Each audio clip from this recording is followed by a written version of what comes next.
Hello and welcome to this exploring session, and today we are looking at the last section of Edward IV, Part 2.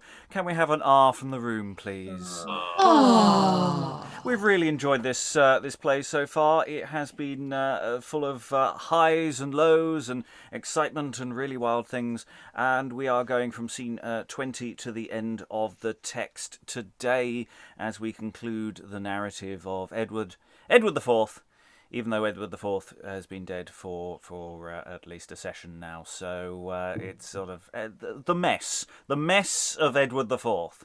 I think we perhaps could call this, as we tidy up all the loose ends that his death and his life left lying all over the shop in sort of untidy and messy piles. So we are exploring the rest of this text today with this wonderful band of readers and enthusiasts and other sort of carbon-based life forms. And reading today, the first apparitor is... Hi, I'm Eric, and I'm a carbon-based life form. Yes, reading second apparitor today is... Hi, I'm Lynn. I'm a teacher. I live in the United States. Reading Fogg, Jockie, and Buckingham today is... Hello, I'm Helen Good. I'm a historian, and I'm in Yorkshire. Reading Jane, Shaw, and Lovell today is... Alexandra, and like Eric, I resemble that remark. And reading her husband, Shaw, today is... Sarah Blake, proud carbon-based life form living in Germany. Dear, what did I start there? Never quote from the Hitchhiker's Guide to the Galaxy unless you're going to follow it up. Reading Rufford and Sheriff today is... Hi, I'm Alan Scott, based in Suffolk. Don't panic. Reading Brackenbury and Catesby today is... Hi, I'm Lois, retired academic living in London, using up lots of air. And speaking of air, reading Ayre today is... Steve Longstaffe, former academic based in Lancaster in the UK. And finally, joining us this afternoon, the frequenter of the evening session so far, reading Mistress, Blague, and Gloucester, later King Richard, is... Hi, Lisa Hill-Corley, an actor outside of Washington, D.C. And I think I've covered everyone. Have I missed anyone? No, I don't think I have. Apart from me, I am your host, Robert Crighton. I'll be reading stage directions and generally moving us forward in a general that forward kind of direction. And we're starting forwarding from scene 20. We have got to the dark, the really dark, sad heart of things. Mistress Shaw has been... has not had a good couple of days, has to be said. She has been set up now for some shaming. And anyone who was with us for the true tragedy of Richard III may get a sense of deja vu all over again, or may find that this is very, very different. Let's find out. So into the scene enter two apparitors with a Mistress Shaw in a white sheet, barefooted with her hair about her ears, and in her hand a wax taper. Now, Mistress Shaw, here our commission ends. Put off your robe of shame, for this is all the gate whither it was appointed we should bring you. My robe of shame. Ah, that so foul a name should be applied unto so fair a garment, which is no more to be condemned of shame than snow of putrefaction is deserved, to cover an infectious heap of dung. My robe of shame, but not my shame, put off, for that sits branded on my forehead still, and therefore in derision was I wrapped in this white sheet, and in derision bore this burning taper to express my folly, that having light of reason to direct me, delighted yet in byways of dark error. Well, Mistress Shaw, I hope you grudge not us. We showed you all the favor poor men could. God forbid. I know the king's edict set you at work, and not your own desires. Aye, truly, mistress, and for our parts we could be well content 'twere otherwise. But that the law is severe, and so we leave you. And exit the apparitors. Farewell to you both. And London, too, farewell to thee, where I was first enticed, that scandalized thy dignity with shame, but now thou hast returned me treble blame. My tongue that gave consent enjoined to beg, mine eyes adjudged to hold hourly laments, mine arms for their embracings catch the air, and these quick, nimble feet that were so ready to step into a king's forbidden bed. London, thy flints have punished for their pride, and thou hast drunk their blood for thy revenge. What now avails to think what I have been? Then welcome nakedness and poverty, welcome contempt, welcome you, barren fields, welcome the lack of meat and lack of friends, and wretched Jane, according to thy state, sit here, and lower if might be. All things that breathe in their extremity have some recourse of succour. Thou hast none. The child, offended, flies unto the mother. The soldier, struck, retires unto his captain. The fish, distressed, slides into the river. Birds of the air do fly unto their dams, and underneath their wings are quickly shrouded. Nay, beat the spaniel, and his master moans him, but I have neither where to shroud myself, nor anyone to make my moan unto. Come, patience, then, and though my body pine, make thou a banquet to refresh my soul. Let heart's deep, throbbing sighs be my bread, my drink, salt tears, my guests, repentant thoughts, that whoso knew me and doth see me now may shun by me the breach of wedlock's vow. Enter Brackenbury with a prayer book and some relief in a cloth. O God, how full of dangers grow these times, and no assurance seen in any state. No man can say that he is master now if anything is his. Such is the tide of sharp disturbance running through the land. I have given over my office in the Tower, because I cannot brook their vile complots, nor smother such outrageous villainies. But Mistress Shore, to be so basely wronged and vilely used, that hath so well deserved, it doth afflict me to the very soul. She saved my kinsman's Harry Strangwidge's life. Therefore in duty am I bound to her to do what good I may, though law forbid. See where she sits. God comfort thee, good soul. First, take that to relieve thy body with, and next receive this book, wherein is food, manna of heaven, to refresh thy soul. These holy meditations, Mistress Shore, will yield much comfort in this misery, whereon contemplate still, and never Lynn, that God may be unmindful of thy sin. Master Lieutenant, in my heart I thank thee for this kind comfort to a wretched soul. Welcome, sweet prayer book, food of my life, the sovereign balm for my sick conscience. Thou shalt be my soul's pleasure and delight, to wipe my sins out of Jehovah's sight. Do so, good Mistress Shore. Now I must leave ye, because some other business calls me hence. And God, I pray, regard your penitence. And Farewell, exit Sir Brackenbury. Farewell, Sir Robert, and for this good to me, the God of heaven be mindful still of thee. As she sits weeping and praying, enter on one side Ayre and on the other Rufford. This way she went, it cannot be far off. For even now I met the officers that were attendant on her in her penance. Yonder she sits. Now then, Ayre, show thyself thankful to her that sometimes saved thy life when law had made thee subject to base death. Give her thy purse. Here comes somebody. Stand by a while for fear thou be discovered. What, Mistress Shore? King Edward's concubine, set on a molehill? Oh, disparagement! A throne were fitter for your ladyship. Fie, will you slubber these fair cheeks with tears? or sit so solitary? Where's all your servants? Where is your gown of silk, your periwigs, your fine rebatoes, and your costly jewels? What? Not so much as a shoe upon your foot? Nay, then, I see the world goes hard with The whores. slave jibes at her misery.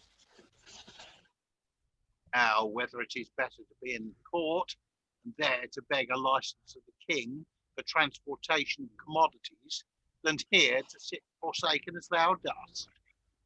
I think upon condition Edward lived, and thou wert still in favour as before, thou wouldst not say that Rufford deserved to have his ears rent for a worse suit than licence to ship over corn and lead. What, not a word? Faith, wench, I'll tell thee what, if thou dost think thy old trade out of date, go learn to play the board another Inhuman while. wretch! Why dost thou scorn her so? It vex her grieved soul with bitter taunts. As I will. She is a courtesan, and one abhorred of the world for lust.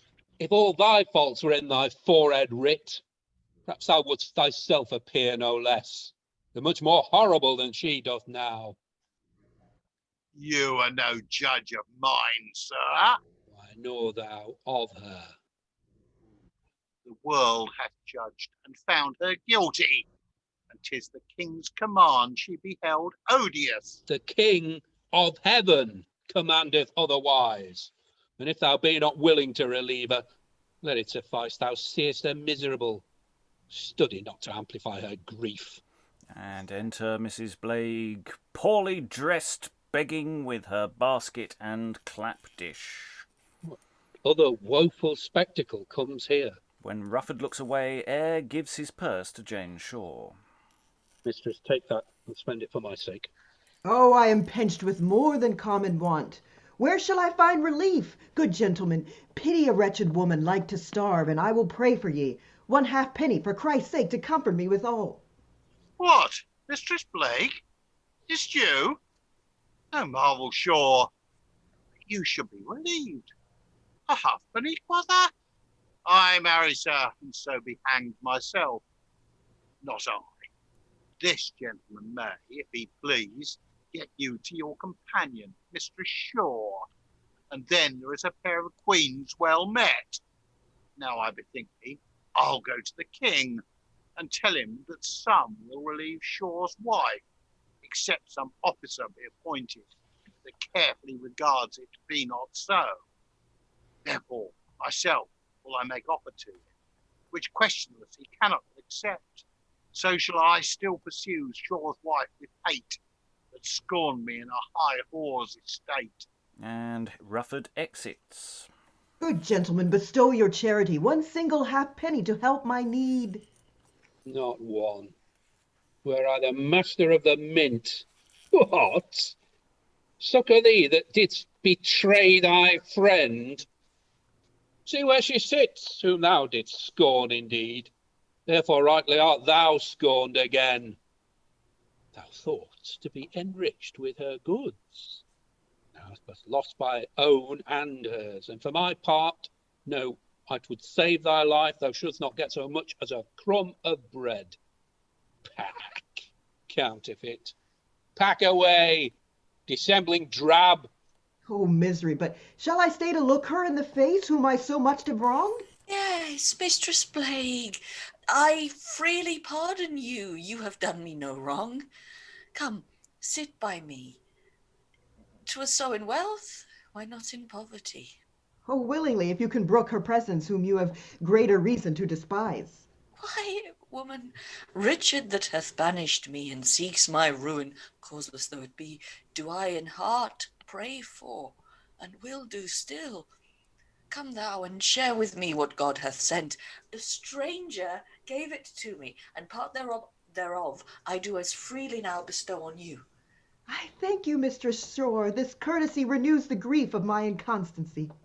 And we'll pause there. It's a long scene, long way to go yet. But we've got an interesting setup in this scene of one very vindictive Rufford, and one very nice Ayre.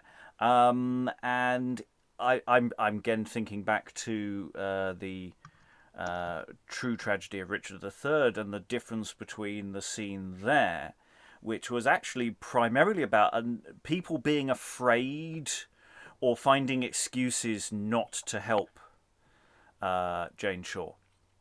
Whereas here we have a much more oppositional binary kind of position of someone being very, very much enjoying their vindictiveness, which I don't think we got in anything like the same way in that earlier play. There might have been a little bit of, I don't think there was. It was much more a case of fear and not wanting to get involved and awkwardness and rather than malice. So I'm finding that really interesting in reference to another play. We've talked about how these things sometimes are in conversation with other things. And but that thing of trying secretly to give succor to Jane there when he's not looking. And of course in this we also have the mirror of image of Mrs. Blague or Blague, who Jane is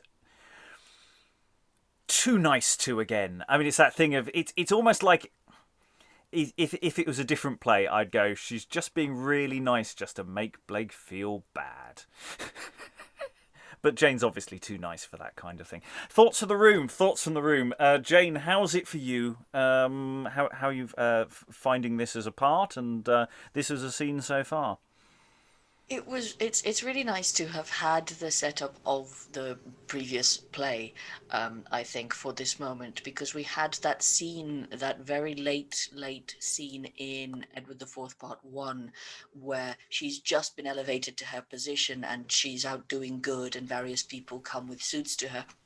So with that in mind, the fact that Jockie has kind of carried on along her side in this one, but also that some of the people who had suits to her are kind of are now variously being grateful to her for them or taking revenge.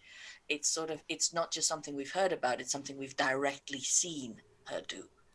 So that was a really nice setup for this payoff. Yeah, in terms of how far she's come, that's kind of, it's terrible, but of course it's fascinating to play. She's a character with a massive journey. Yay! Yeah, I'm glad you mentioned that because I remembered Ayre, but I'd forgotten actually that Rufford is the one she refuses. He wants to get it's a license to transport corn that is bad for various reasons, which went into last time, or we didn't. And Ayre is someone she did actually. So there is a sort of give-take element to this that's interesting. It's a hell of a callback because that was a long time ago. And most of them I think were only on for that one scene, as I recall. I don't think, apart from Jockie, who sort of lingered, as it were. Other thoughts from the room, Lois? Yeah, this must be assuming that the two parts were performed close together.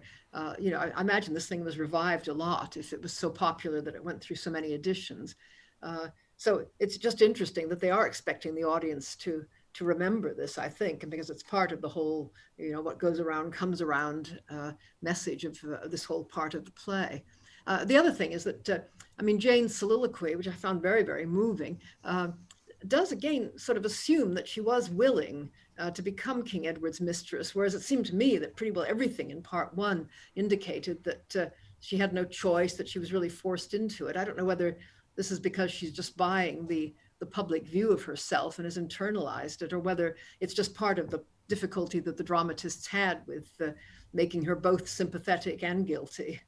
Alexandra, muted at the moment. Yeah, just to comment on that last point of Lois's, I'm reading that, I'm understanding that as the victim's guilt. The sort of the person who has been forced into a situation that is horrible to them and is looking back at it going, I should have done something, I should have changed something, I should have fought back, etc., etc. Yeah, there's Jane does an awful lot of rationalising about decisions or things going on, and there's a lot of that she does throughout the play, and it's interesting to see. That's something to look in detail at that character as an arc, is actually seeing how that functions across the plays overall. I mean, going back to Lois's point about, it does seem that the two plays were all the evidence points in the direction that when these plays first appeared, they were very much considered a unit. That they do keep being revived. Whether they are revived in as a unity, I don't know, but everything seems to point as it's all a bit circumstantial, but there's quite a lot of it. Other thoughts in the room, Sarah.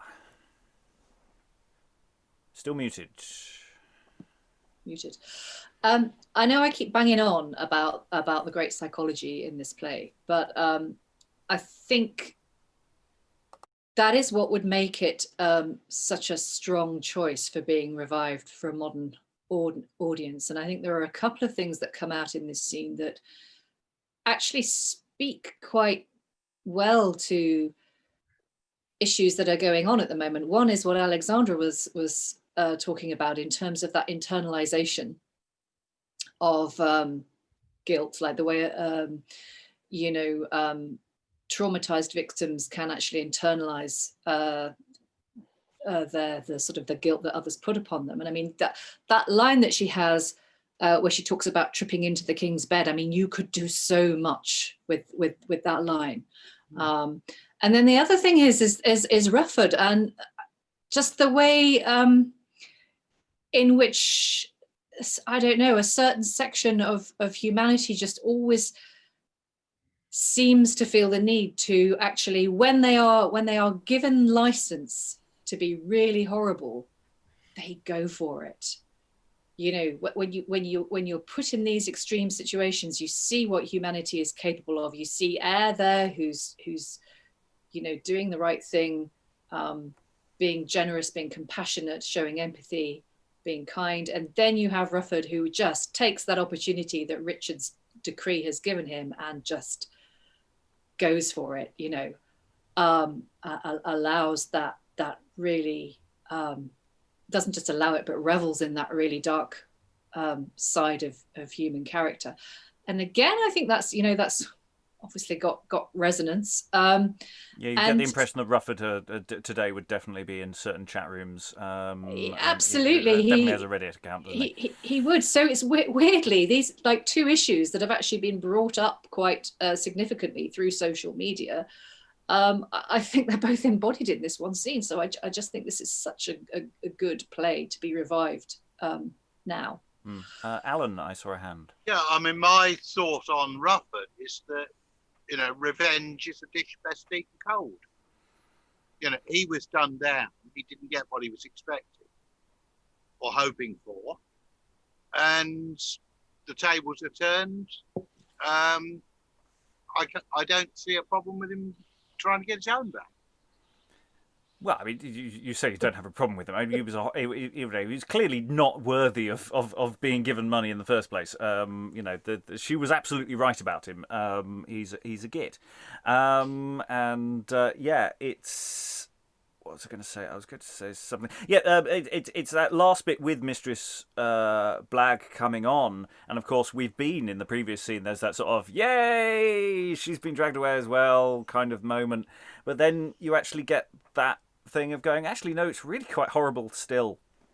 Actually, what's happening to her as well, and that there is this moment of connection between Jane just going, of reaching across. And I was talking about, if we wanted to be cynical, it would be a sort of deliberate sort of trying to make her feel bad by being awfully nice to her. But actually, there's something really, really potentially touching there. That's really interesting. How was Blague for you, Lisa?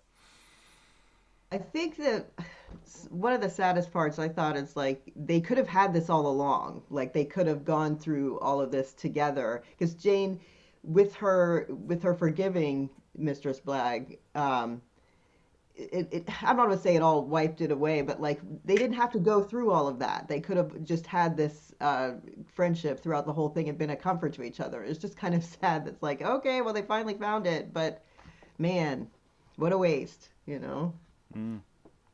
Yeah, we had a lovely moment of solidarity with Jane and the Queen earlier, and it's these people who are damaging each other when they don't need to.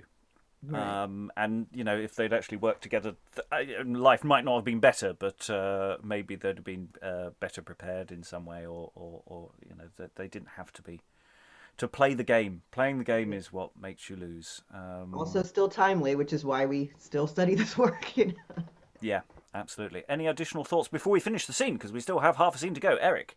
Just the whole way that she describes her grief with the eating, what's called, can't even find the line.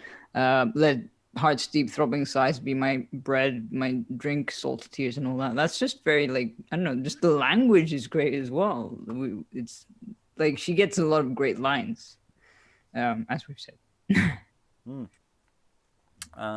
Any additional thoughts? Okay, so the scene has taken us so far, and it's going to take us perhaps a little bit further into this world, as enter Shaw with relief for his wife.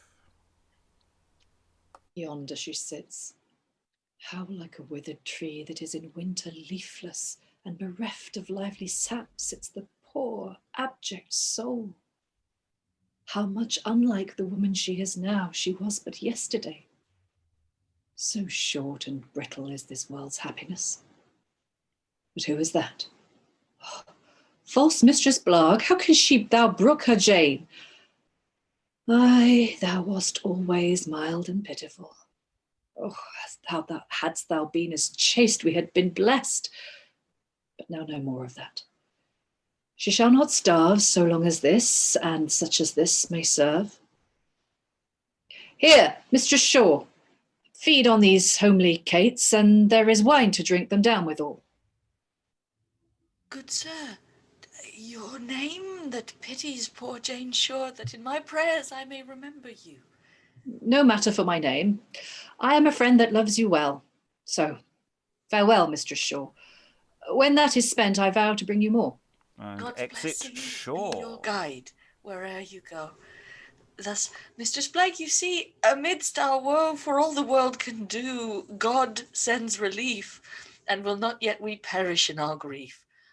Come, let us step into some secret place where undisturbed we may partake this grace. It's not amiss if you be so content, for here the field's too open and frequent. And they re-enter Shaw. What? Is she gone so soon? Alack, poor Jane. Now I compassionate thy woeful case. Whereas we lived together, man and wife, oft on a humble stool by the fireside sat she contented, when as my high seat would chide her for it. But what would she say?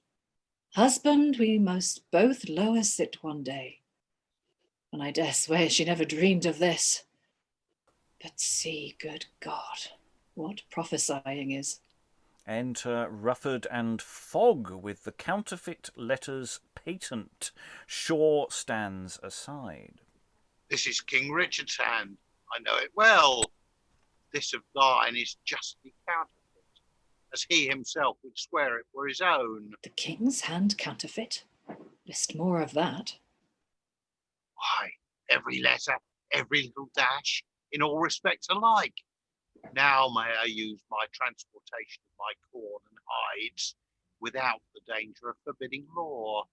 And so I would have done in Heywood's days, but the good Mistress Shaw did please to cross me. But mark how now I will requite her for it. I moved my suit and plainly told the king some would relieve her, if no man had charged the sea severely to the contrary. Forthwith his grace appointed me the man, and gave me officers to wait upon me, which will so countenance thy cunning work, as I shall no way be suspected in it. How sayest thou, Fogg? It will do well indeed. But, good sir, have a care in any case, for else you know what harm may come thereon. A care, sayest thou? Why, man, I will not trust my house, my strongest locks, nor any place, but mine own bosom. There will I keep it still. If I miscarry, so doth it with me. Are ye so cunning, sir? I say no more. Jane Shore or I may quittance you for this. And exit Shore. Well, Fogg, I've contented thee. Thou mayst be gone. I must about my charge, to see that none relieves Shore's wife with aught. And exit Fogg. Enter officers with bills. Come on, good fellows. You that must attend King Richard's service under my command, your charge is to be very vigilant over that strumpet whom they call Shore's wife. If any traitor give up at a mite, a draught of water or a crust of bread, or any other food, whatever it be, lay hold on him, for it is present death by good King Richard's proclamation. This is a haunt. Here stand I sentinel. Keep you unseen, and aid me when I call. Enter Jockie and Geoffrey with a bottle of ale, cheese, and halfpenny loaves to play at bowls. Enter Jane Shore and sits where she was wont. Now must I, under colour of playing at bowls, help relieve my good mistress, Mistress Shore. Come, Geoffrey, we'll play 5 up for this bottle of ale, and yonder good poor woman shall keep the stakes, and this cheese shall be the master. They play toward her, and Jockie often breaks bread and cheese and gives her, till Geoffrey being called away, then he gives her all and is apprehended. Here is a villain that will not relieve her, but yes, he'll lose. He bowls that way to help her. Apprehend him, fellows, when I bid thee. Although his mate be gone, he shall pay for it. Take him, and let the beadles whip him well. Hey, sir! Shall they be whipped and hanged that give to the poor? Then they shall be damned that take from the poor. And Jockie is led away. Re-enter Ayre and Shore, presumably at different doors, standing aloof.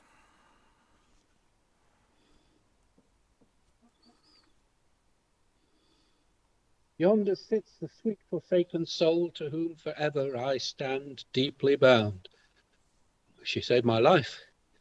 Then, I hope to save hers. Whither go ye, sir? You come to give this strumpet some relief. She did more good than ever thou canst do. And if thou wilt not pity her thyself, give others leave, by duty bound thereto. Dear Mistress Shore, take this. Would to God it were so much as my poor heart could wish. And gives his purse. Who is it that thus pities my poor wife? 'Tis Master Ayre. God's blessings on him for it. Darest thou do so, Ayre? Rufford, I dare do more. Here is my ring. It weighs an ounce of gold. I take my cloak to keep ye from the cold. Thou art a traitor, Ayre. Rufford, thou art a villain, so to call me. Lay hold on him. Attach him, officers. Rufford, I'll answer thine arrest with this. And draws his rapier, but he is apprehended.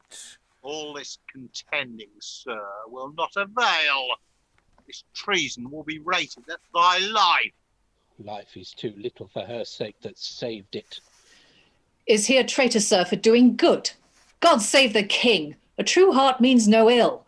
I trust he hath reclaimed his sharp edict, and will not that his poorest subject perish. And so persuaded, I myself will do that which both love and nature bind me to. I cannot give her as she well deserves, for she hath lost a greater benefit, poor woman. Take that purse. I'll take it away. You shall not, sir, for I will answer it before the king, if you enforce it so. It must be so. You shall answer the king. You will be he will first repent the thing. Come, Master Ayre, I'll bear you company, which wise men say doth ease calamity. And they exit, leaving Jane behind. If grief to speech free speech could afford, or for each woe I had a fitting word, I might complain. Or if my floods of tears could move remorse of minds, or pierce dull ears, or wash away my cares, or cleanse my crimes, with words and tears I would bewail the time. But it is bootless. Why live I to see all those despised that do pity me? Despised, alas, destroyed, and led to death, that gave me alms here to prolong my breath. Fair dames, behold, let my example prove there is no love like to a husband's love. Exit Jane. What an interesting sequence.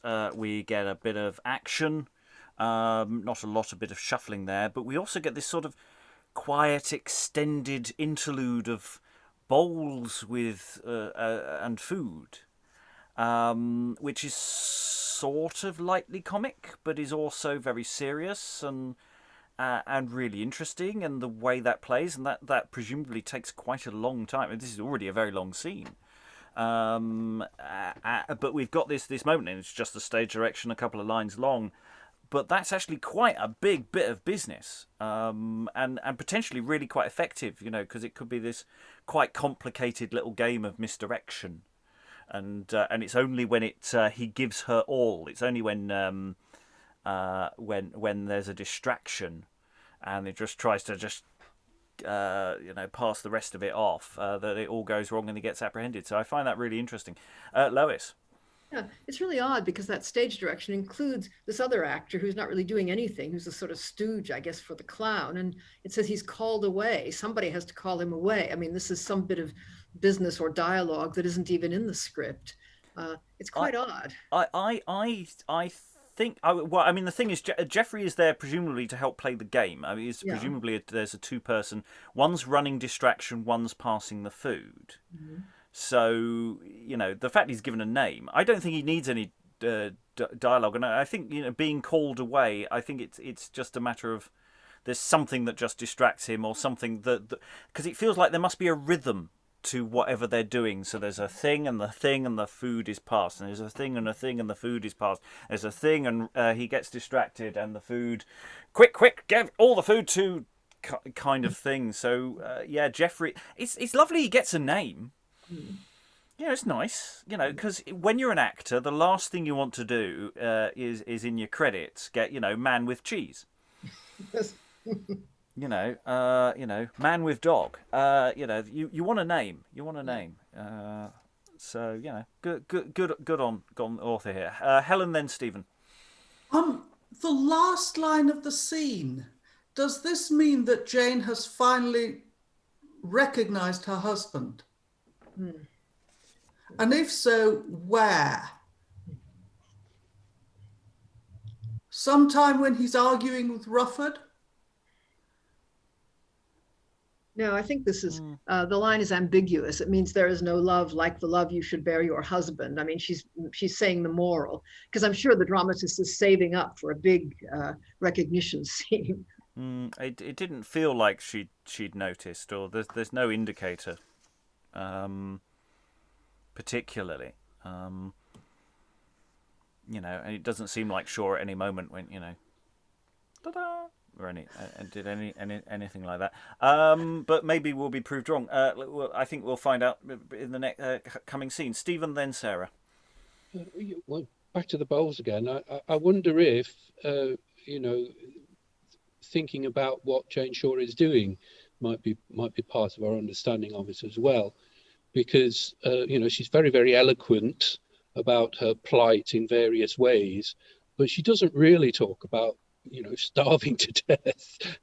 And so, we've got a sort of, a big contrast here because of, what she's been saying and her own understanding of the scene. There's a certain level of possession there, a certain level of agency. And we could, if we were doing that now, we could hold that against utter abjection, when she's actually presented with some food, so it gives us a kind of greater depth, perhaps, and maybe it's one of those things where you trust the actors, and we could get a different side of Jane. Sarah, currently muted, then Lois.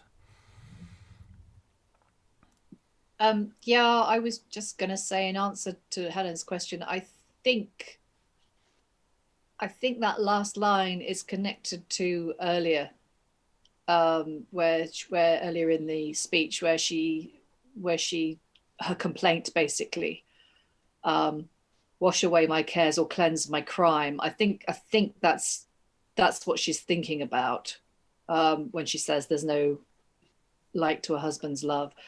It is just a moralization, like thinking about her crime and then warning other women, not to do what she's done. But it is ambiguous for sure. It was Lois, yes. Yeah. It sort of follows on from Stephen's point about the food. I think this scene is really meant to be happening over a fairly long period of time. I mean, if you were doing it with lighting, I think you'd probably do lighting changes to suggest that each of these things is a sort of separate episode, because otherwise this poor woman is getting loads of food dumped on her. The poor woman, she's starving. Here, have another sandwich. It could become ridiculous. Well, it's that thing of how much bread they're actually managing to get to her at a time, and we had that last time with True Tragedy as well. That sense of the people meeting with Jane might be episodes over time, even though it's all contained in one scene. Eric? What strikes me is that it reminds me of the way you would approach an either wild animal or a stray animal, where you kind of like throw food to slowly approach it rather than like sort of freak it out. Obviously it's because the officers are around, but also it's that thing of caution being sort of, you don't want to like overwhelm the person or the animal. And it's the fact that they've got to do all of this without acknowledging that she's there. It's we're just over here playing balls, what she's eating and drinking. Is she doing that? Is she also making sure that nobody sees what she's doing as well, and how those things go? I think it's a drawn out scene. I think it's quite a leisurely scene, and we're close enough to the end of the play for the playwright to risk doing that. It's not like the audience is going to walk out now. If the play gets a little slow, because it's too late. Always put your longest speeches right at the end. Best place to put them. You could walk out now, but you've just wasted your whole evening. Sarah? I do wonder as well if there would be scope when you were staging this to actually start the game before they actually speak. So Jockie and Geoffrey could maybe come in while Rufford's doing his scheming shenanigans and actually sort of maybe start playing in the background, and kind of tease it up, and does give you the sense that time is passing and that this is something that they've planned. And they maybe get a bit closer and a bit closer, and then maybe chucking food about, and then they throw a bit in her direction, and Geoffrey's running interference, so Rufford's paying more attention to him, and so you could kind of set it up almost beforehand. And so by the time he actually says, "Now must I, under colour of playing at bowls, help to relieve my good mistress," the audience has actually got perhaps a bit of a sense of what's going on, and the fact that this is something that's been going on for a while and that has been planned in quite a meticulous way. And also, the last time we saw Jane just a few minutes ago, she exited with Blague, and I wouldn't be surprised if everything she got in the previous bit of the scene, Blague just grabbed and legged it.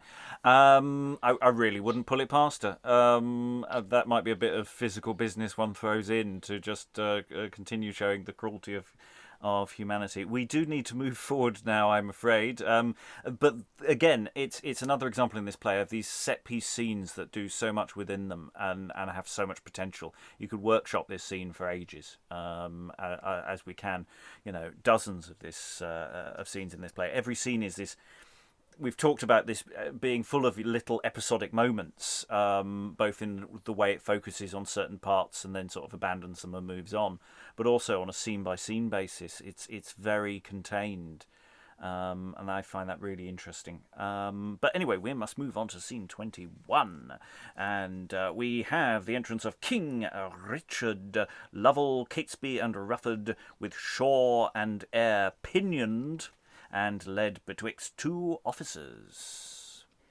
Now tell us, Rufford, which of these it is that, in the heat of his upheaved spleen, condemns our crown, disdains our dignity, and arms himself against authority? Both have offended my dread sovereign, though not alike.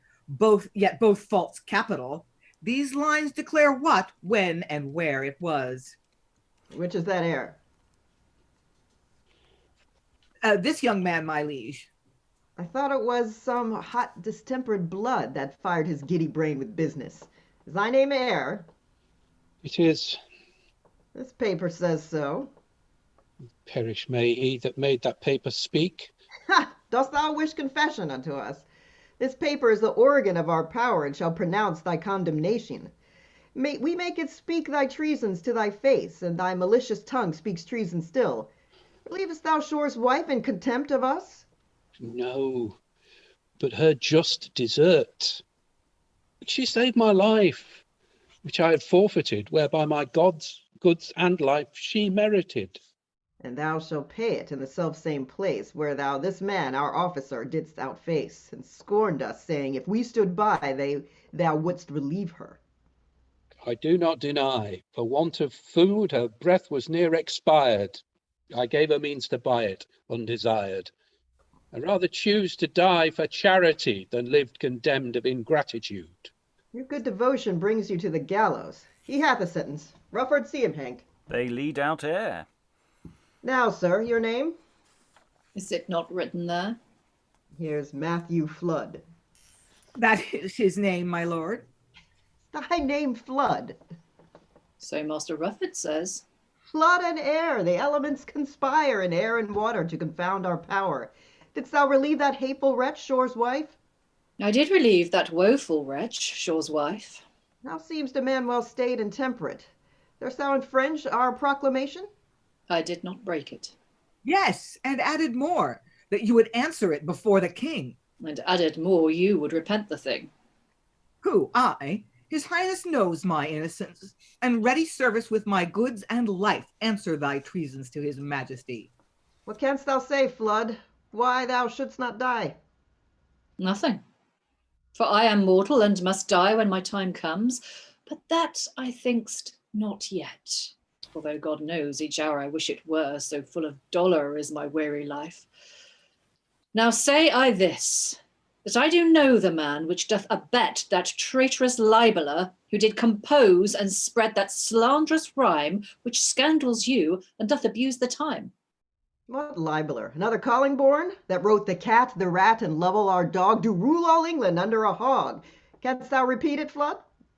I think I can, if you command me so. We do command thee. In this sort it goes. The crook-backed boar the way hath found to root our roses from the ground, but flower and bud will he confound till king of beasts the swine be crowned. And then the dog, the cat, and rat shall in his trough feed and be fat. Finis, quoth Master Fogg, chief secretary and counsellor to Master Rufford. How sayest thou, Flood? Does Rufford foster this? He is a traitor if he do, my lord.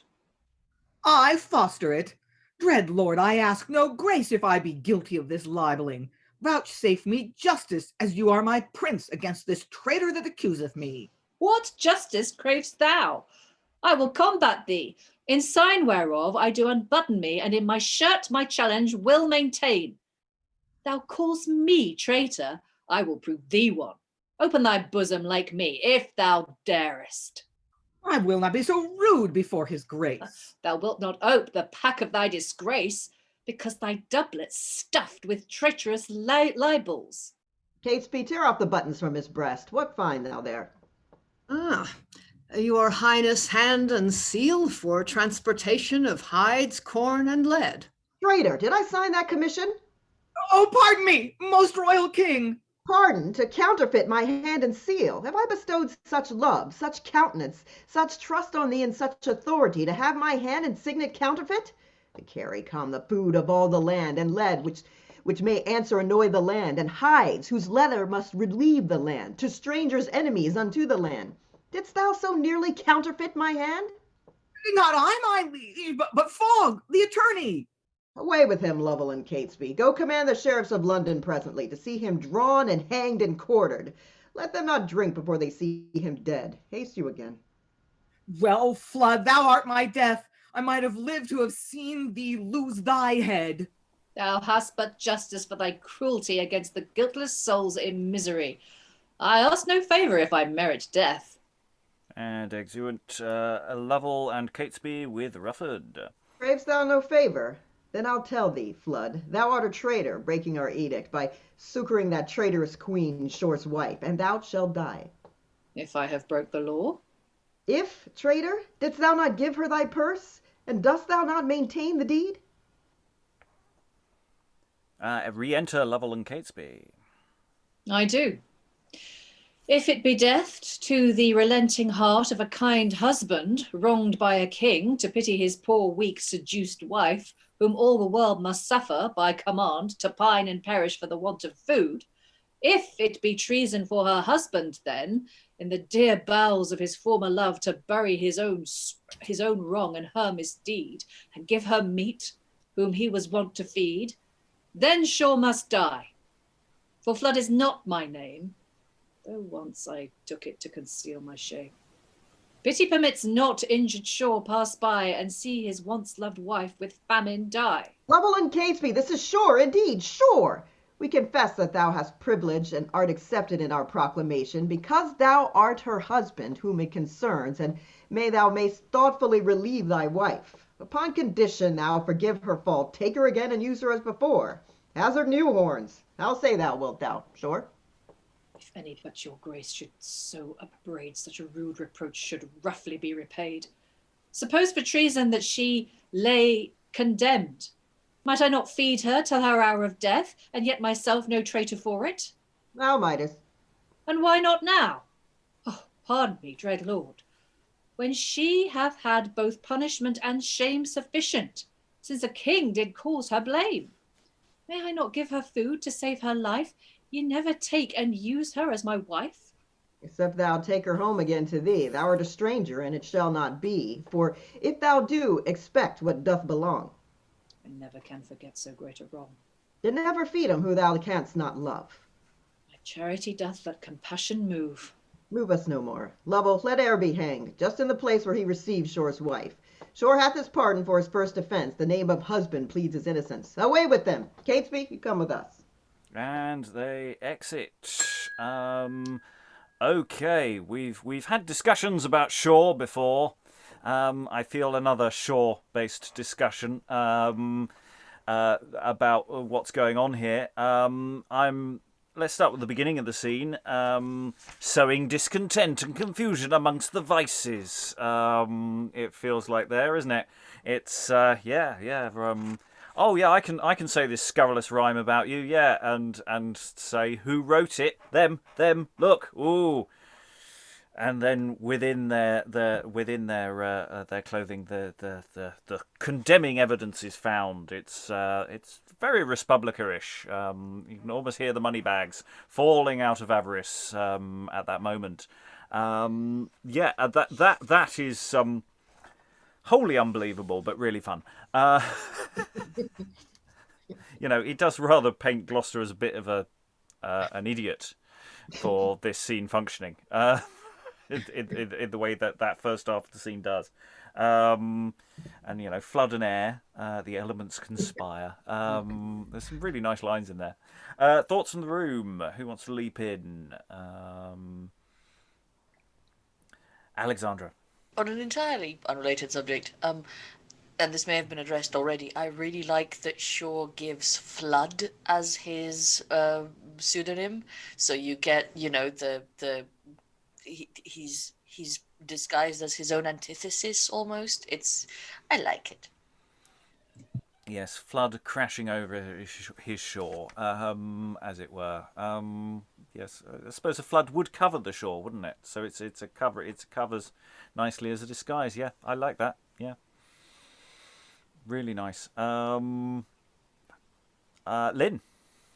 Well, I guess I'll open the floodgates and start on Matthew Shore. You know, I was almost ready to start thinking better of him in the previous scene where he ends by saying, "Poor Jane, he's finally beginning to see how much she's suffering." And then in this scene, the king says, "I'll forgive you on condition that you live with your own wife," and he refuses to do that. That's so weird and it's so uncomfortable, and I don't like it. Yeah, it has to be said. I've been having some issues with Shaw for a while. We've had pro and against Shaw throughout these sessions. It's an interesting problem. I'll go to Lois first, then Sarah. Right. Well, I mean, the thing about Shore, obviously, is he's got an incredible moral code, which is not ours. I mean, he refuses to say that his name is Flood at the beginning. He says, isn't it written there? Well, he says it is. I mean, he doesn't want to tell a lie, and he was worried in an earlier scene about lying, going under a false name. And this is the same morality that keeps him from taking back his wife who has committed adultery. I mean, it's, this is not how we think, but it's obviously how he thinks. Yes, I mean, Shaw is in many ways very consistent. I mean, in what he does throughout the play. It's just it's not quite where necessarily we would like it to go. Sarah.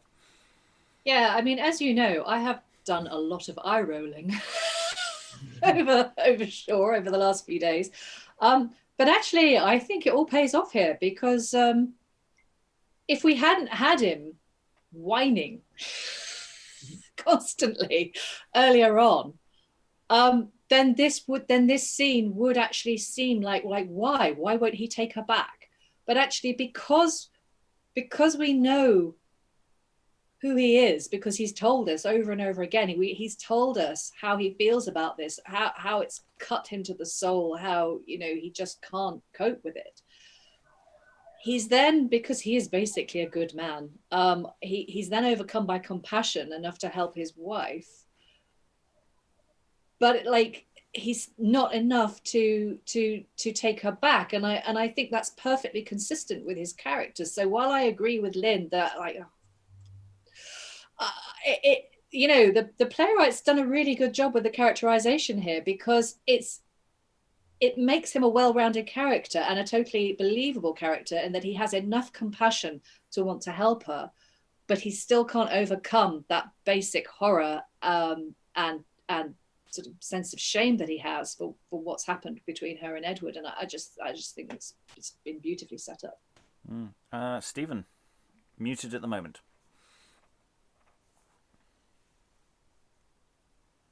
Just following on from that, really zooming out a little bit. Remember, many years ago, we were talking about the way in which royal power intrudes into the kind of deepest personal life of the subject.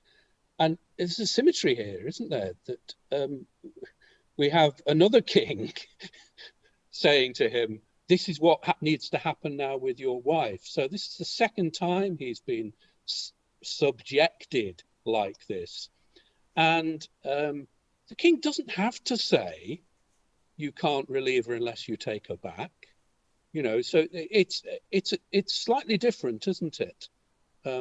From Shaw's point of view, but from the point of view of this being a play about, the acceptable lines that we need to draw around the authority of the monarch and power more generally, I think it's coming back there. He's really placed in a very difficult position. It's not it is because of his moral code, but it's also because his bloody king is saying to him, this is the only way I will allow this to happen. Yeah, and I find Gloucester's sort of positioning here really weird, because in a sense it's like he's being merciful for a moment, but but then he really isn't at the same time. It's a really interesting bind that he's putting people in. Sarah, then Lois. Yeah, that's such a great point about this the symmetry. And I mean, the thing about Richard, I think that's just, I mean, he's been a pantomime villain since he came on, and I think, you know, he would enjoy watching Shaw kind of squirm under his ruling. But the thing with the symmetry, I think, is brilliant because, of course, what the thing that is different this time is that Shaw turns around and says no.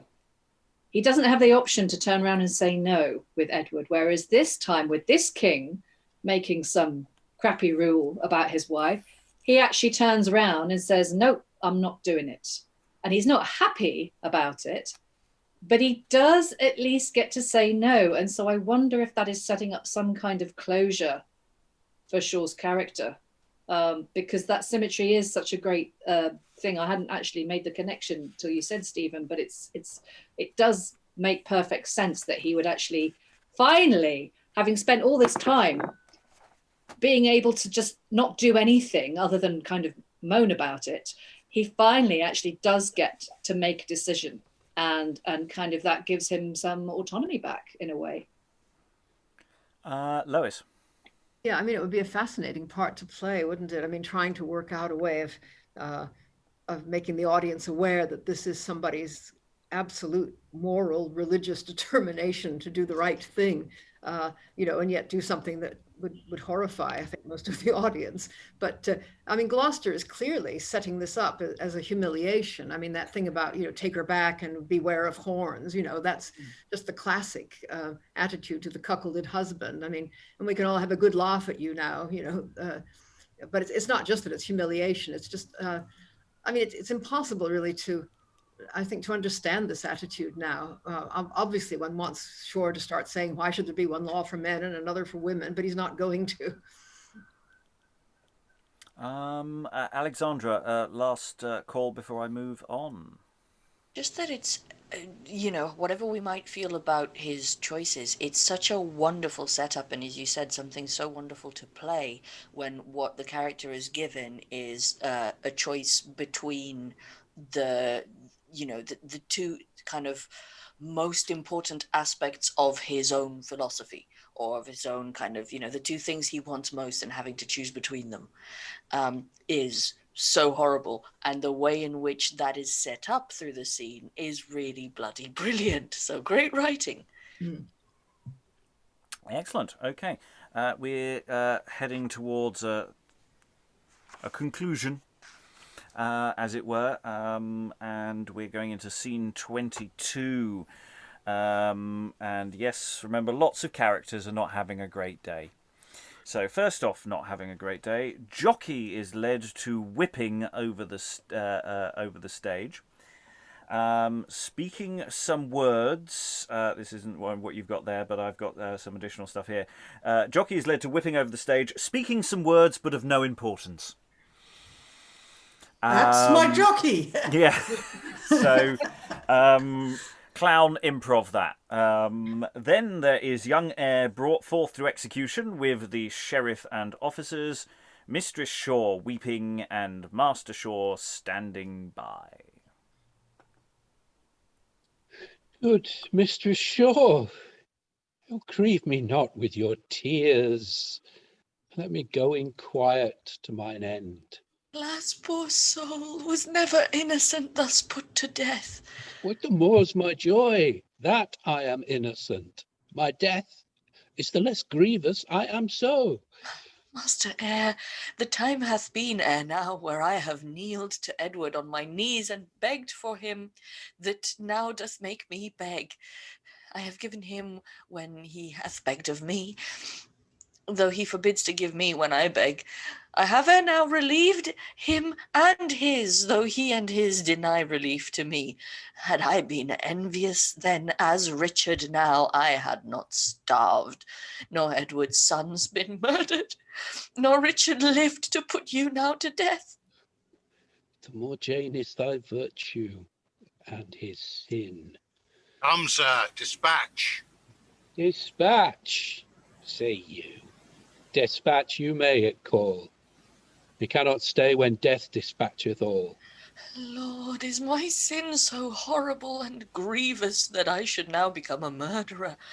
I've saved the life of many a man condemned, but never was the death of man before. That any man thus for my sake should die afflicts me more than all my misery. Jane, be content.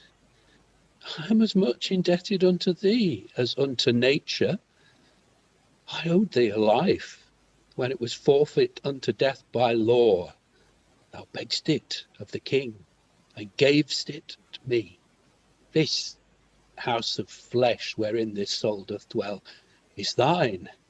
Thou art landlady of it, and this poor life, a tenant but at pleasure, never came to pay the rent till now, but hath run in arrearage all this while, and now for very shame comes to discharge it, when death distrains for what is but thy due.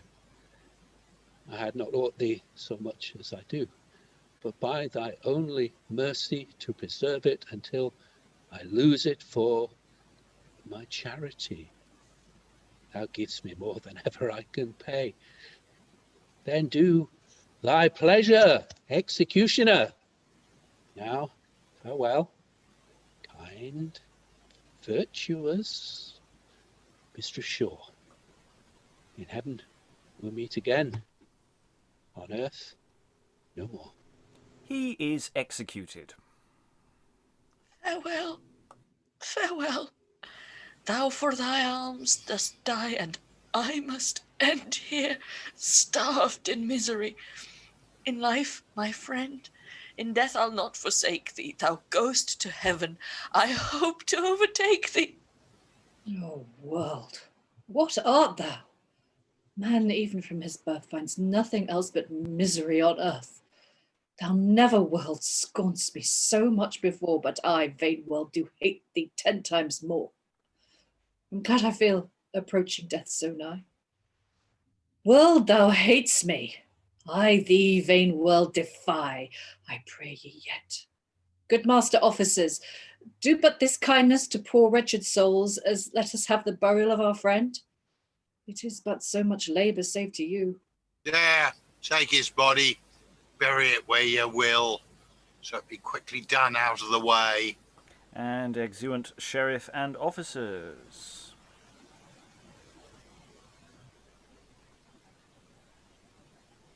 Muted. What's he that begs the burial of my friend, and hath so oftentimes relieved me? Ah, gentle sir, to comfort my sad woe, let me that good kind man of mercy know. Oh, Jane, now there is none but thou and I. Look on me well. Know'st thou thy Matthew Shaw? My husband! Then break heart and live no more. And she swoons and he supports her. Oh, my dear Jane, comfort thy heavy soul. Go not away so soon. A little stay, a little while, that thou and I, like man and wife, may here together die. How can I look upon my husband's face that shamed myself and wrought his deep disgrace? Jane, be content. Our woes are now alike. With one self-wrought thou seest God doth strike.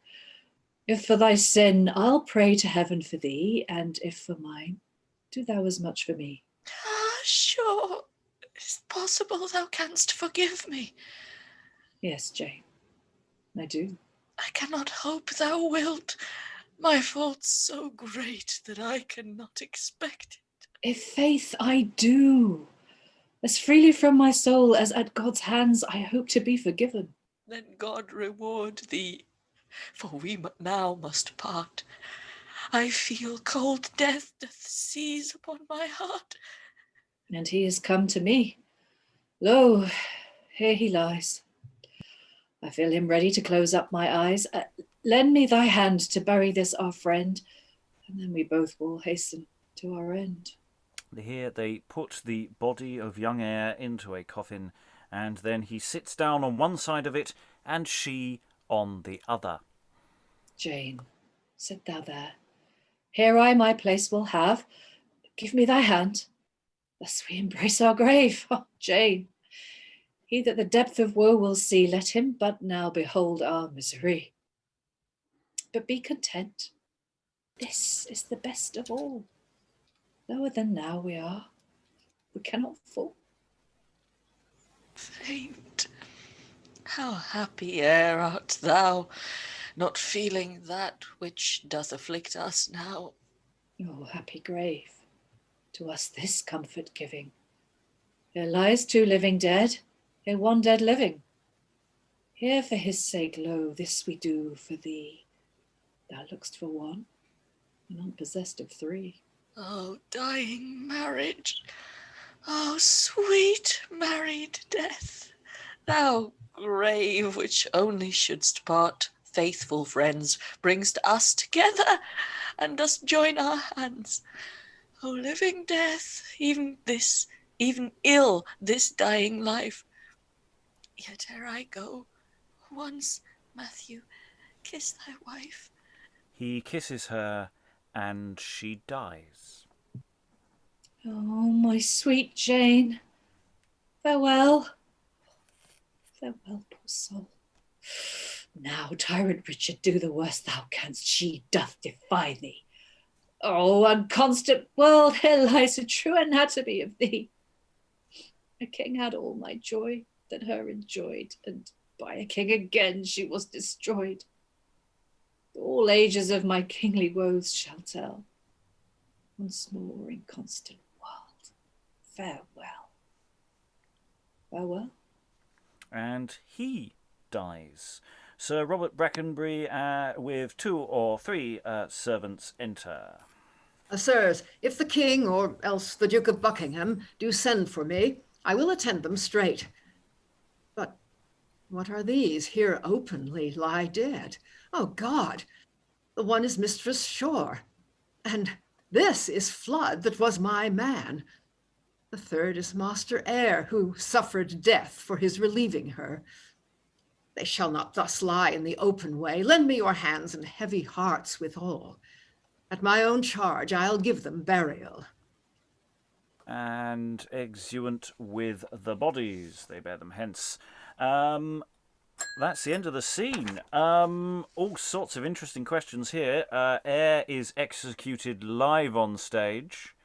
Not many plays give us a live execution in that formal way.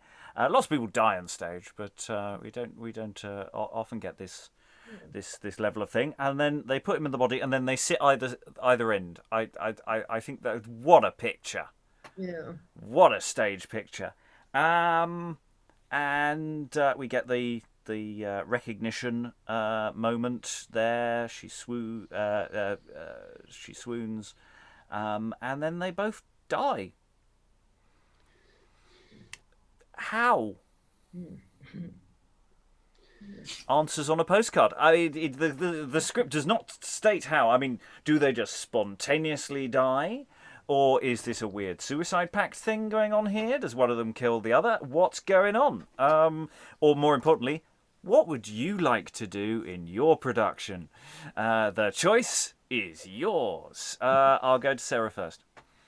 I think a suicide pact would be great, actually. I think that's probably how I would stage it. But given that there is no actual reference, I don't think, to it being suicide, the only thing I can think of is that Jane is literally starving to death. I mean, it's entirely possible that she's been all the way through that scene, on the point of collapse because she's starved. And I did wonder with Shaw, the only way you could play it, I think, that would remotely make sense would be if he'd got blood poisoning from that wound that he got the other day. So you could have, when she bound it up, you could have it all the way through these scenes, just continuing to be there, like bandages with all the bleeding coming through, and maybe he clutches it every so often and goes, ooh, because why else would he just suddenly keel over other than from a broken heart, obviously? But I think there'd definitely be scope for a suicide, double suicide here. Yeah, or one of those sort of family annihilation things of he kills her and then himself, which is would fit within a sort of modern narrative kind of logic for us today, just to really depress everyone. Would fit with him as well, actually. The sort of It would really remove any sympathy anyone has for sure, which. I don't know, for a modern one might work. I'll go to Stephen, then Lois. Well, an alternative suggestion. So Jane sort of faints, as it were. Ayre has been kind of really sort of buttoned up. Shaw has been buttoned up and, in a sense, quite puritanical and very in control of himself and very upright and very moral. Physically, what happens to you when somebody's dying is all of that flies out the window, doesn't it? You start shaking and, your body does completely different things. So I think it would be a really nice stage picture as well if this kind of very uptight and upright character just, started sobbing and having paroxysms, the floodgate kind of breaks at that point, it would be an image of which it would be kind of parallel image, but it would also be quite a powerful one if you made that enough of a surprise by the way you played him before. Lois.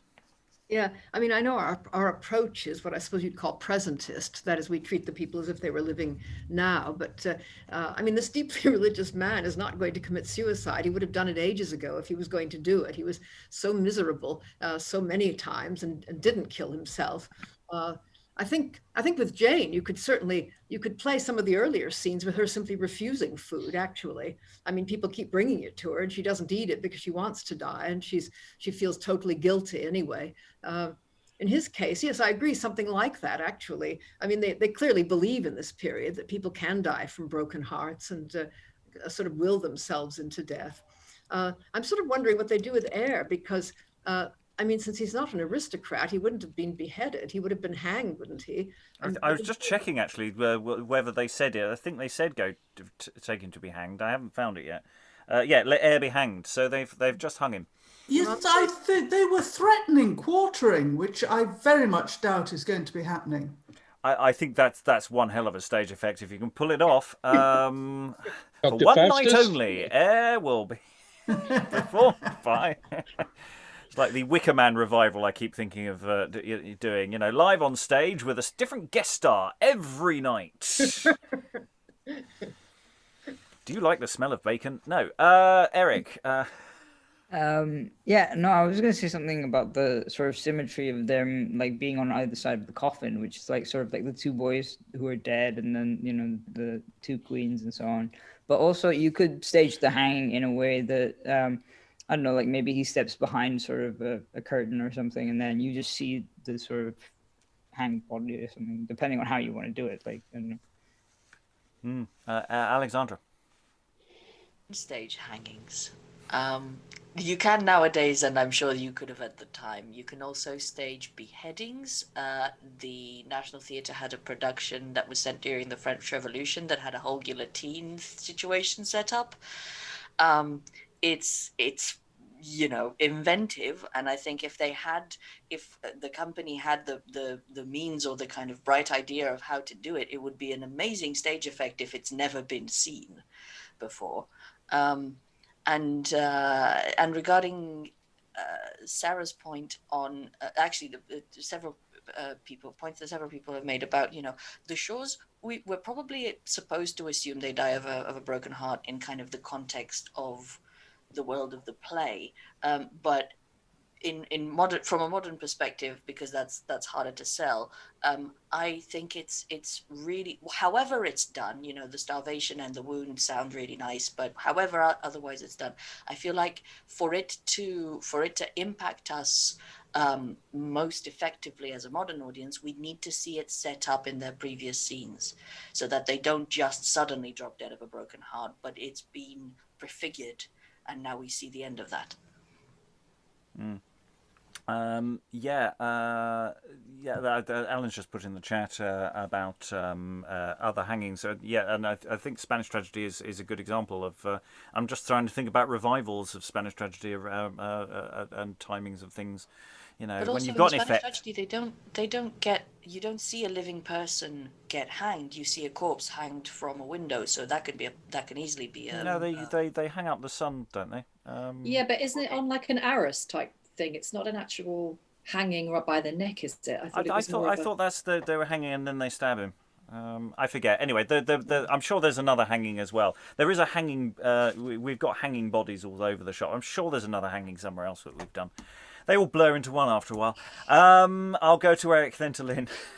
Lynn was first, though. So. Oh well, yeah. Okay, I'll go. So yeah, in Spanish tragedy, Horatio is stabbed and then hung on the arbor, but then the guy that murdered somebody and he thinks his reprieve is in the box, he does get hanged on stage. That's so. Adriana, yeah. Yeah. So there's that. What I was going to say in response to Alexandra's sort of meditation on, you can execute people on stage. You've got stage effects. My caution would be doing something so visually sensational earlier in this scene where I feel like the emotional focus is supposed to be on the parting of the recognition and parting scene. So I would kind of want to downplay the execution of Ayre because I would want that not to suck the oxygen out of the end of this scene. But would it suck it? It's the morbidity of them sitting because they bury him and it's his death is as much part of their tableau and they're sitting on his coffin. I mean, it's all part of that movement of energies. It's the brutality of it as well. The sheriff take the body.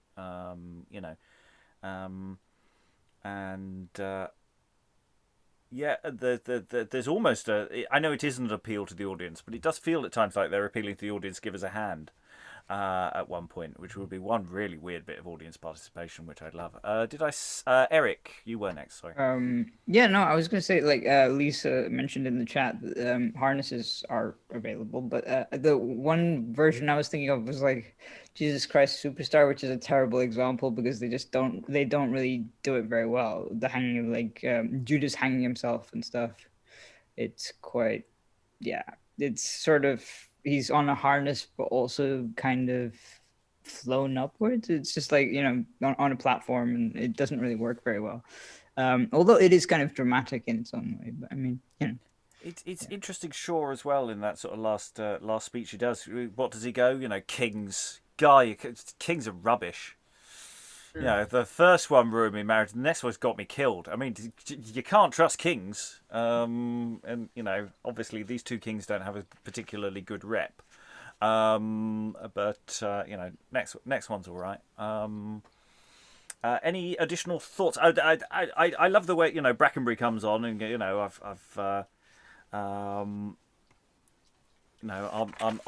I'm here, if anyone needs me, I'm going to be, oh, hang on. Oh my God, everybody's dead moment.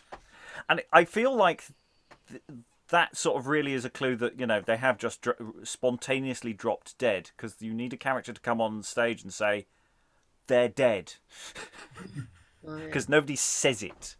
They could all just be having a nap, which suggests that they haven't just, stabbed themselves, or any kind of death, that it is one of these spontaneous things. And, it is possible to, if not necessarily die immediately of a broken heart, but your heart is damaged or can be damaged by sudden grief.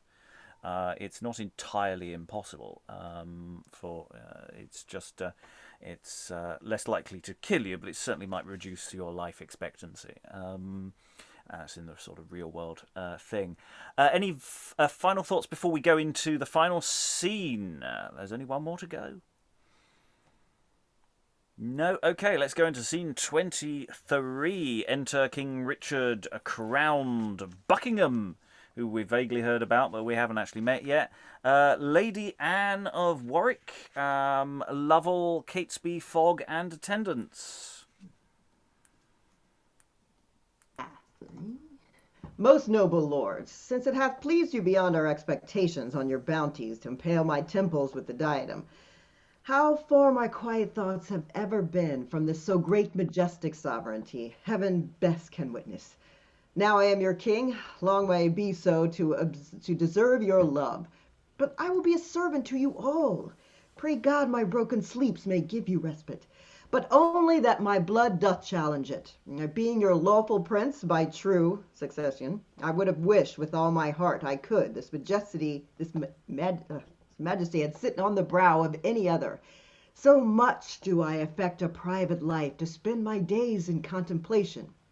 But since that heaven and you will have it so, I take the crown as meekly at your hands, as free and pure from an ambitious thought as any newborn babe. Thus must thou, Richard, seem as a saint to men in outward show, being a very devil in thy heart. Thou must cover all thy villainies and keep them close from overlookers' eyes.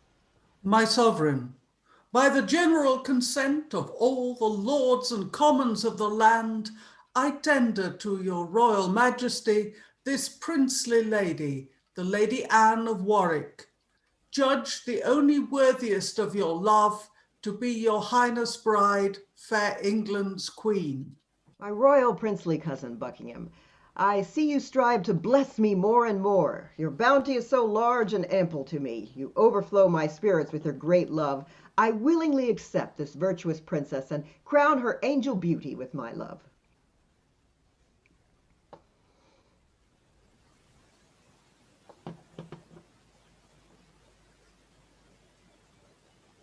Alexandra, your Lovell. Apologies. Then, as the hand of your high parliament, I give her here unto your majesty. Lord Lovell, I as heartily receive her. Welcome, fair queen. And from the lords and commons of your land, I give the free and voluntary oath of their allegiance to your majesty, as to their sovereign and liege, lord and lady, Richard the Third, and beauteous Anne, his queen, the true and lawful king and queen of England. I do accept it, Catesby, and return exchange of mutual and party love. Now Fogg, too, that in your traitorous libels, besides the counterfeiting of our hand and seal for Rufford, though so great a fault deserved to suffer death, as he already hath, going about to slubber our renown, and wound us with reproach and infamy. Yet, Fogg, that thou thyself mayst see plainly how far I am from seeking sharp revenge, Fogg, I forgive thee. And withal we do repeal our heavy sentence 'gainst Shore's wife, restoring her goods, for we intend with the world now to be perfect friend. Why, my good lord, you know she's dead already. True, Catesby, else I ne'er spoke such words. Alas, I see our kindness comes too late, for Catesby tells me she is dead already. Aye, my good lord, so is her husband too. Would they have lived to see our friendly change? But Catesby say, where died Shore and his wife? Where Ayre was hanged for giving her relief, there both of them, round circling his cold grave, and arm in arm departed from this life. The people, from the love they bear to her and her kind husband, pitying his wrongs, for ever after mean to call the ditch Shore's ditch, as in the memory of them. Their bodies, in the friars Minorites, are in one grave interred all together. But Mistress Blague, for her ingratitude to Mistress Shore, lies dead unburied, and no one will afford her burial. But Mistress Blague, she shall have burial too. What now? We must be friends, indeed we must. And now, my lords, I give you all to know, in memory of our eternal love, I do ordain an order of the bath, 12 knights in number of that royal sort, which order with which all princely ceremony shall be observed in all royal pomp, as Edward's, our forefather of the Garter, which feast ourself and our beloved queen will presently solemnize in our person. Now am I bold to put your grace in mind of my long suit, and partly your own promise, the Earl of Hereford's lands. Cousin, we'll better think of that hereafter. My pains, my lord, have not deserved delay. Will you appoint our time? Then you shall stay. For this hot hastiness, sir, you shall stay. Move us no more, you were best. Ay, Richard, is it come to this? In my first suit of all dost thou deny me? Break thine own word and turn me off so slightly? Richard, thou hadst as good have damned thy soul as basely thus to deal with Buckingham. Richard, I'll sit upon thy crumpled shoulder, if faith I will, if heaven will give me leave. And Harry Richmond, this hand alone shall fetch thee home and seat thee in his throne. Exit Buckingham. What, is he gone in heat? Why, farewell he. He is displeased. Let him be displeased again. We have no time to think on angry men. Come, my sweet queen, let us go solemnize our knighthood's order in most royal wise. And everybody exits. Play ends.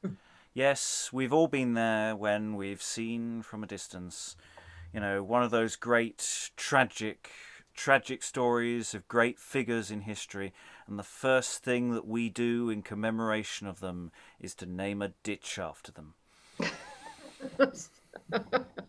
It's hardly a blue plaque, is it? Yeah, that ditch. Yeah.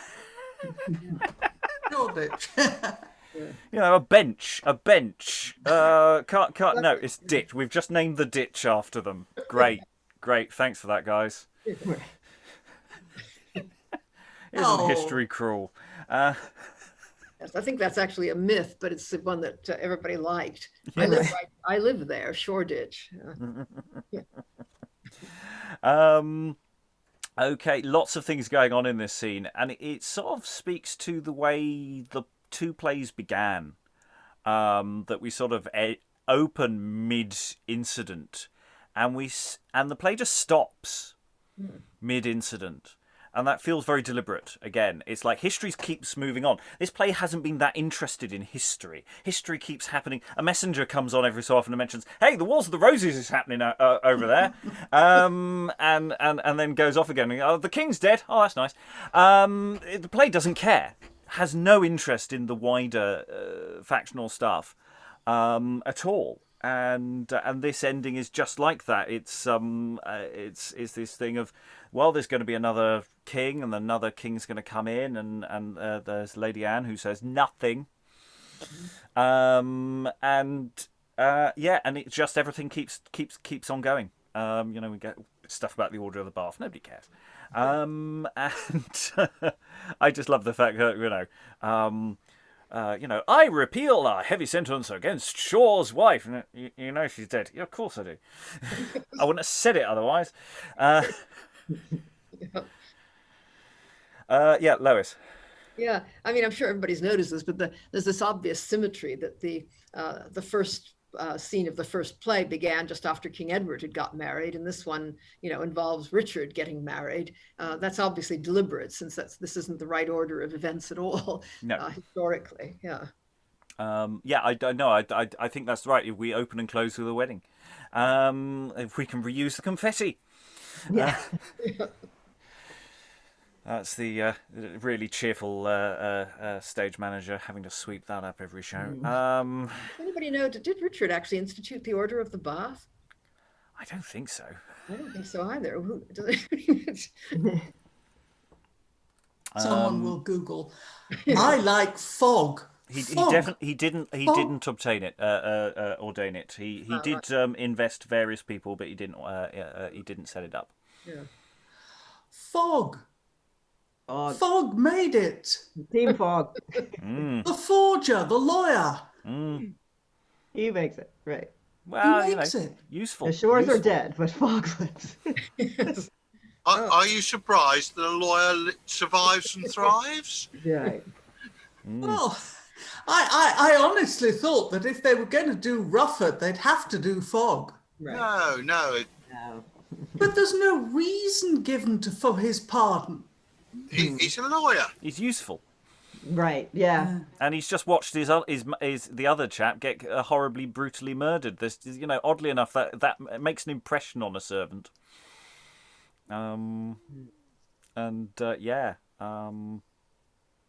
So yeah, it's a fascinating little scene of just the sort of business of which none of it really matters at all, but it's sort of really interesting way to close the play. The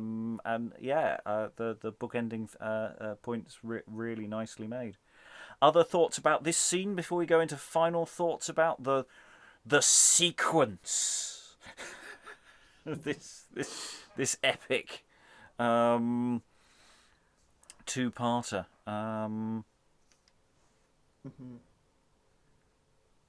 Okay, Alexandra, did you want to leave in there? I just wanted to say the thing that I've just put in the chat, which is that the way it's constructed is really good with the two plays. It's really nice and good book ending. We started on a wedding where there's trouble, and we finish on a wedding where there's trouble. Or there's about to be trouble. And it also, because of that, feels a lot like a sequel hook. It does. It really feels like tune in next week when we move on to. It kind of has a Marvel ending to it, like Buckingham. Yeah, this is a tag scene at the end of the credits. Right. Who was saying Marvel? Yeah. Who did I see waving? I saw people waving. Wave again. Stephen, you're muted. Yeah, there was actually a play called Buckingham. And if you look at Holinshed's Chronicle, the very next thing that happens in Holinshed's Chronicle is Buckingham decides to leave Richard. I did actually publish something on this, but the Rebels edition of King Edward thought it was a crap idea. but 25 years ago, I actually saw that. Can't wait to read that. No point scoring at all going on here. Well, he had plenty of reasons for not thinking that, but the point that's just been made is the point I made 25 years ago. It is if you look at the Chronicles, the next thing that happens is that. Yeah, and there is a play called Buckingham, we know. There are moments where it does feel like with some of the history plays that literally someone's just gone to Holingshed and just ripped out some pages and handed them to someone, and the next person gets the next lot. I mean, it's a shame that it doesn't. It's in a sense it's a shame. It's not a shame that it doesn't overlap perfectly with True Tragedy. It's interesting we get True Tragedy overlaps and we get some of this material again, but in a different light. And that's fascinating. It's we've done quite a lot on alternative Richards that are available, as well as in poetry as well. So there's a lot of it about. I think it's time to go to final thoughts about this sequence, about what we want to do with these two plays. We've talked about this quite a lot over these 8 sessions. About how to play around with this, and just looking at this play, this part 2 overall, as well as the way it connects with part 1. In the first section of the week, we were looking at the section in France, and we were I said that's a bit that a lot of people are not very keen on. And at the time, we all went, "Oh, how could they? It was really great fun. We really enjoyed that." Do we still feel the same? Those who are here for the beginning of part 2, do we still feel that the episodic nature of this, does it repel you or draw you in? So I'll go to Sarah first, I think. Yes, I still like it. I can see why people cut it. But I think it's a shame. And I to be honest, it's, as I was saying the other day, it's really rare that I read a play where I don't at some point have to put my editor's hat on and think, oh, yeah, you'd have to do something with that. But I actually think both parts of this you could stage just so easily from a directing point of view. You could stage them so easily because all the character, all the characterization is there. The psychology is there. The only scene which made me think, what, was that one with Rufford, being unmasked or undubleted, because it just did seem. I mean, it was a great scene. It was very funny, but it did seem like a scene from a different play. I don't have a problem with Jockie. The fact that he crashes in every so often and does stuff, I think you could make that work. But I did find that Rufford scene a bit too comical. But there would be ways you could get around it. And I actually think, yeah, you should be staging these as they are, complete with French act. And I was saying, actually, I didn't say it in the recording, but I put it in the chat. I mean, for people like myself who are the bottom dwellers of theatre, who are doing low budget productions, I do think this whole situation that we're living through at the moment is going to change the way theatre is done radically for the likes of us, because yes, you know, like the traditional evening of theatre will still go on with, you know, big budget productions, but for people who are doing fringe, I think the only way it's going to really work is if you start to take a different approach and maybe have make it a destination event. So you have theatre going on all day, you have breaks in the middle where you could, I don't know, there could be like if you were doing an outdoor show, you could have like a market going on where people could go and shop or go and have lunch. There could be a Q&A session with the cast in the middle, or some extra entertainment, just something to sort of make it something that people will come to as an event. Because honestly, just an evening in the theatre, you know, there's good stuff on Netflix. Why would most people bother? And for that kind of thing, for that kind of event where you were staging it over a day or 2 days, you know, maybe even over a bank holiday, I think these plays are amazing. I mean, they're right there. Everything that you need is right there. So put it all in. That's what I say. Yeah, I mean, to follow up the thing about the opening sequence with the French is that we talked about this, about the doubling, about the two wicked nasty people and their slightly cardboard cutout quality to them, and then also the way that Richard and his men have a similar quality, and that feels deliberate as well, that there's a thematic link, even if it's not a literal link. And just the way that you were saying you weren't so keen on the whole bit with the setting him up to be killed, but all of the Gloucester stuff feels at a slightly different remove, and again it feels deliberate, and I'm thinking there's something to mine there that could be really quite interesting. Eric, final thoughts? Well, it was, I don't know, I think it's a great sequence, but like, I feel like the last scene could be cut of this one. I'm not sure. Because if you end it on the deaths of the shores, then it's like, oh my God. But then I guess showing that life goes on for everybody else was kind of important. Yeah, I think you could stage this as sort of episodes even, or just do a whole event of it, as Sarah said.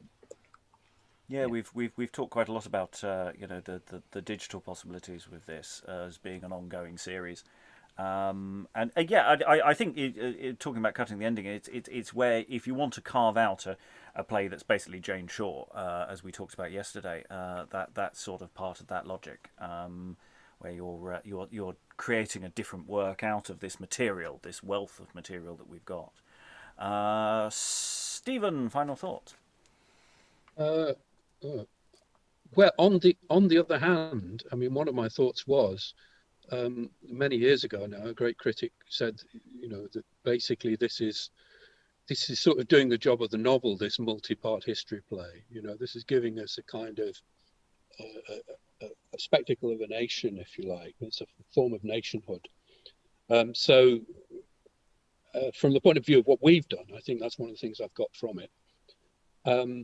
The second thing I wanted to say was to go back to Ayre, and the reason he gets that stuff with Jane. It could be to do structurally with, you know, the previous scene has ended with her husband basically rejecting her, so it gives us an immediate contrast to that in terms of Jane and how she's presented.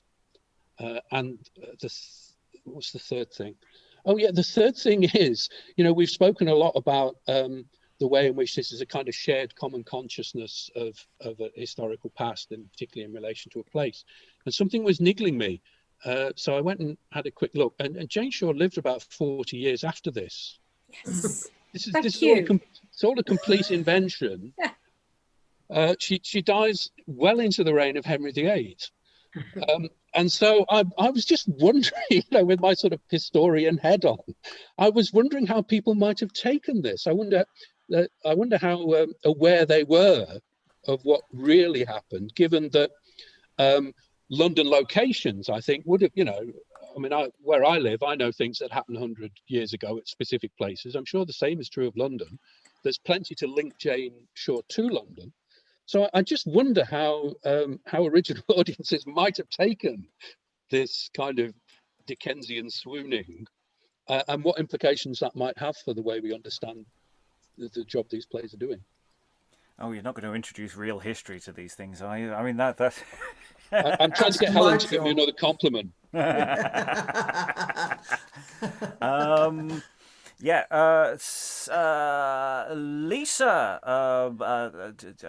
how have you found the material?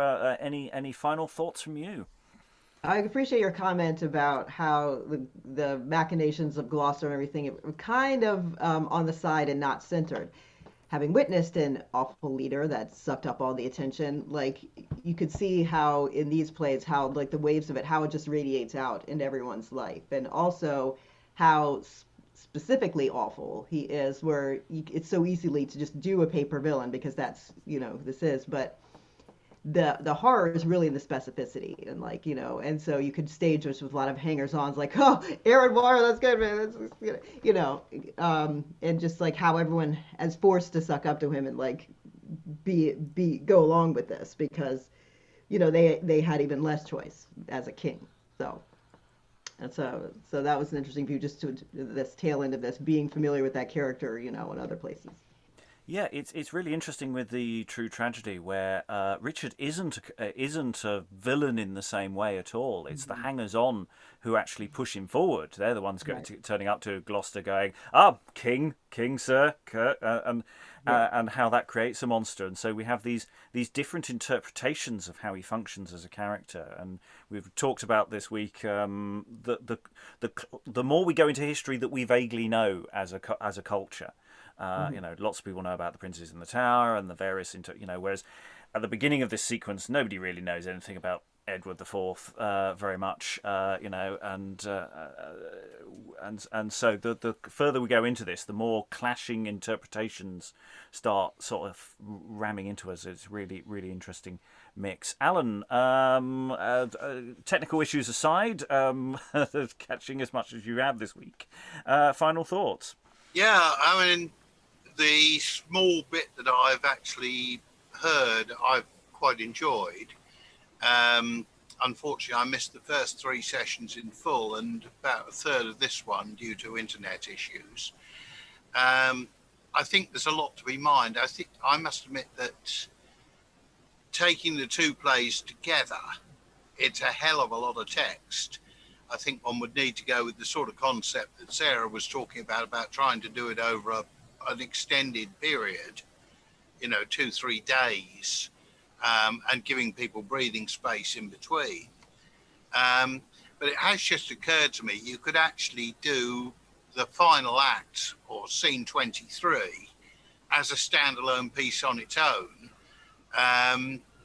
with basically a politician saying, oh no, I never wanted office, and then suddenly ratting on the guy who's helped him to the position which he's been desirous of for all of his life.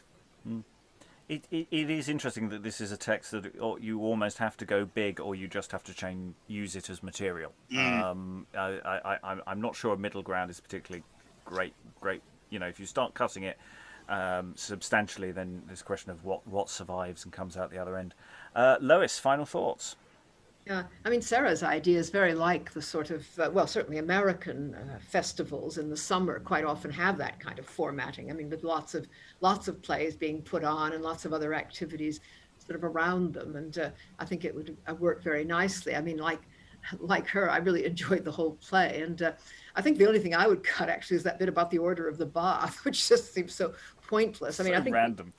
but I think the final scene would be quite effective to do, Richard's speech and the bit about his pardoning the shores when he knows it's no use, and the bit about Shoreditch, especially in this country, that would go over rather well. Possibly, I don't know, you could leave out or not the quarrel with Buckingham. I mean, this clearly shows that the writing is on the wall for Richard too, but there's no specific statement that divine retribution is finally going to come. And I thought even, the scene with Rufford that Sarah mentioned, what I thought was interesting about that, it's kind of the way the play works throughout, is that you see the major characters in quite different situations, behaving quite differently. And that particular one is the only one where Shore actually is extremely clever. I mean, he actually does get this guy into a situation where he has to open his doublet and reveal all these documents, which Shore knows are there. And he also offers to fight him, which suggests to me that he can't still be suffering from a suppurating poisoned wound, because it would be unbelievable in that case. But I mean, it's just one more, it's a scene where he doesn't behave at all the way he behaves most of the rest of the play. And Edward is like that a lot of the time. He's quite different in the French scenes from the way he was in some of the English scenes. That's what makes them such interesting characters, I think. I mean, I love the play, and I think it's a collection of every cliche and stereotype and favorite type of scene in the book, and it really works extremely well. Yes, you don't have to be original. You just have to write it well, and by God, that the author does. Helen, final thoughts? Yes, my feeling all the way through, and I think I kept dumping the idea in chat, but was that the Shore and Shore's wife story is totally Thomas Hardy. It starts pretty miserable and gets worse and worse and worse and worse, and then they die. I mean, it's I can't understand why Thomas Hardy didn't write it.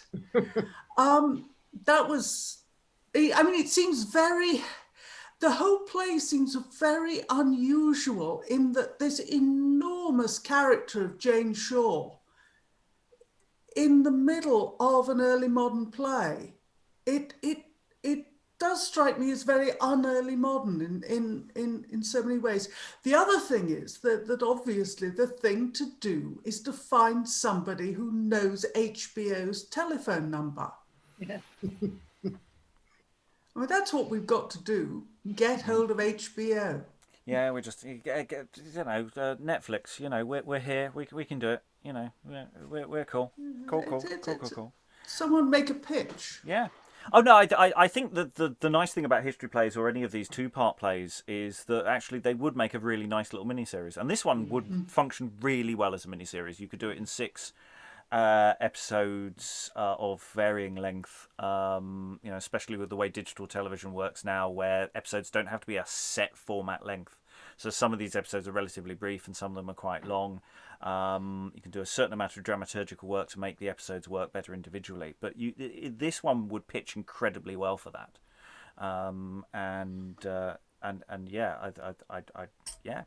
Give us some money. That'll be great. Go on, guys.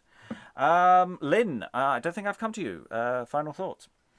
Yeah, I have been thinking about these plays, I don't know, thematically, I suppose is the best way of putting it.